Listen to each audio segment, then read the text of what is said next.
The Star Wars Expanded Universe, also known as the EU, refers to all the material such as books, comics, RPGs, and video games that were released between 1977 and 2014.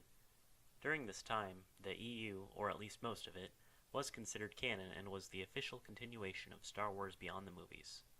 When Disney bought Lucasfilm and Kathleen Kennedy took over the company after George Lucas, they decided to take Star Wars into a different direction. On April 25, 2014, all the expanded universe material that came before was now considered non-canon, and the EU was rebranded as Star Wars Legends. Anything going forward from that point on would be considered canon to go along with the new movies that they had planned.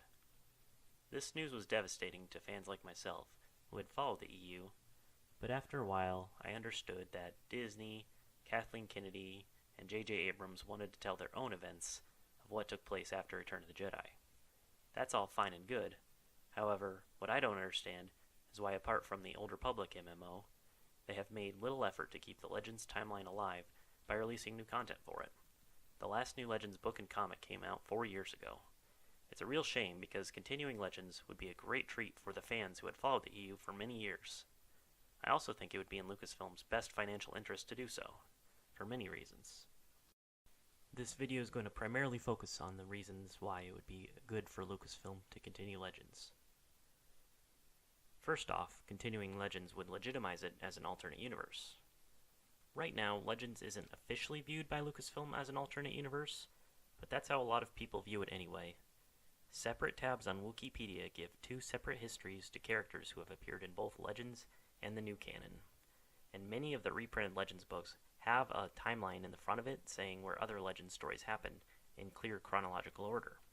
The new canon books also have the same thing in front of their books. So with 2 separate histories and 2 separate timelines, it really does seem like there are 2 separate universes coexisting in the same franchise. So why would Lucasfilm declaring Legends as an independent, continuing alternate universe be important? While Lucasfilm treats all the new canon material as super important, and like it's the true version of Star Wars, anything that is non-canon is cast aside and largely ignored. And if Legends content isn't treated as important by Lucasfilm, then a lot of newer fans aren't going to see much point in picking up a book with the Legends banner on top of it. For example, if you were to go to the official Star Wars Books Facebook page and ask, "Are the Darth Bane books canon?" they will tell you, no, they are not canon. Wouldn't it sound far better if they said, they're not canon to the main Star Wars storyline, but they're great books that are part of the original continuity, which is still having more books and comics being added to it. That way newer fans won't hear non-canon and think, okay, I don't need to buy it then. You could get more sales by offering Legends as a growing alternate universe rather than those stories that don't really matter. Some people may argue they do matter because Lucasfilm could still use those books and recanonize characters like they did with Thrawn.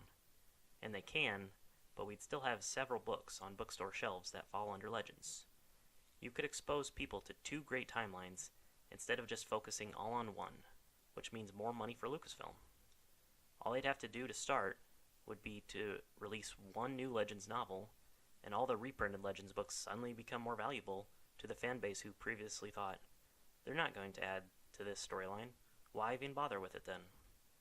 And if they're still worried that people wouldn't buy them because they're not part of the main canon, all you have to do is look at other franchises. Look at Marvel and DC. They have both had long-running alternate universes that aren't canon to the main story, but still sell well, like Marvel's Ultimate Universe, or DC's Injustice comics, among many other examples. The Marvel and DC movies are a separate universe from the comics too. And while they're more targeted to casual fans, guess what? Those movies probably got a lot of people reading the comics. Comics that are not the same canon as the movies, but all those sales just means more money for the companies. Worried that new fans might be confused at the prospect of 2 Star Wars storylines? Well, the expanded universe was there far longer than the new canon, so it was the new canon that introduced the second storyline. But as far as multiple continuities or separate universes go, Star Wars is the most clearly defined and least confusing of any other franchise. As I mentioned earlier, all the Legends books and comics are reprinted with the banner, and there's still the timeline in front of all the books.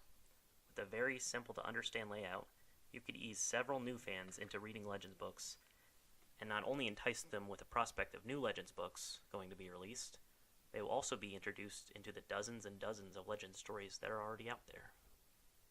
Here's a picture that I took in a Barnes & Noble last summer. The Star Wars section is absolutely filled with Star Wars Legends books and outnumber the new canon books by a long shot. These aren't dusty old books that have been sitting on the shelves for decades. These are brand new reprinted books that have the Legends banner on them. And they are here because Lucasfilm still reprints them. Because people still buy them. And this was 3 years after they started making new canon books. 1.5 years after Episode 7 came out. I still buy them because I want to complete my book collection, and I want to support the Legends universe.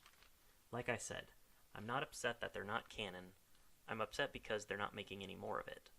And with Legends continued, you just get 2 streams of revenue going into Lucasfilm's pocket. And that's just from the new fans.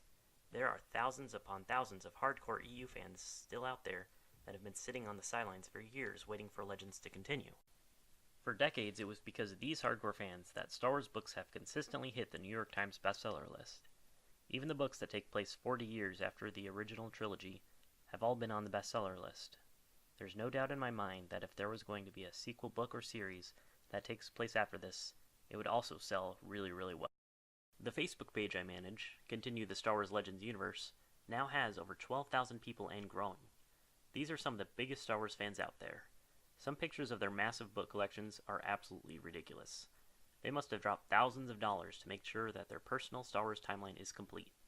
Some of these fans also follow the new canon, but other lifelong loyal fans have not given Lucasfilm a single penny since the EU was discontinued. Continuing Legends alongside the new canon really would be catering to everyone in that we all get to read the Star Wars that we love. Not only would new canon fans view Legends more positively, because it would be a truly official continuing alternate universe, but these hardcore EU fans would view the new canon more positively, because no longer would it be the new canon replacing and ending the Star Wars they know. Rather, it would be the younger sibling, more modern, and still trying to find its identity, next to its older brother, but both still standing side by side for all Star Wars fans to enjoy. I don't know about you, but as for me, someone who doesn't have a great deal of interest in the new canon, would automatically buy an armful of new canon books and comics the day they even announced a new Legends book to make that vision possible.